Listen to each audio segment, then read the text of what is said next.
obese dynasty kung saan may higit 4 to 5 na kapamilya ang magkakasabay sa politika. Ayon sa iba, okay lang daw ang political dynasty basta maayos manilbihan. Ang tanong, talaga ba?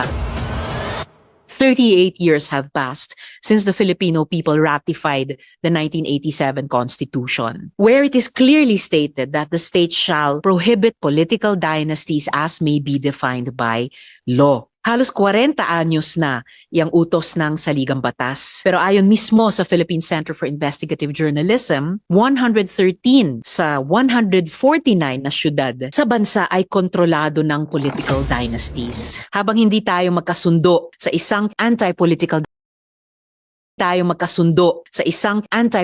dynasty law, iilang pamilya lamang ang may hawak sa ating bansa. Hindi lang basta dynasty ang pinag-uusapan natin. According to the Ateneo School of Government,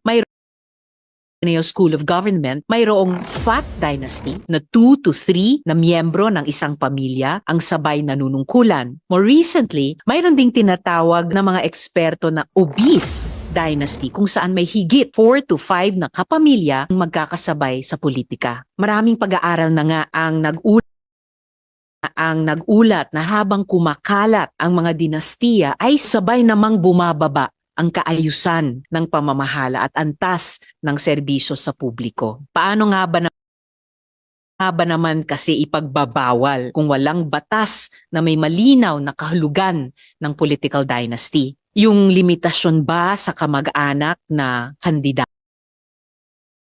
kandidato aabot sa national positions o bawal lang sila sa iisang syudad o probinsya? Kasama ba sa dynasty ban ang pwesto sa barangay? Kasama din ba sa ban ang party lists? The sooner we answer all of these difficult questions on the anti-political dynasty law, the sooner we will be able to end the concentration of public power among the few and the powerful.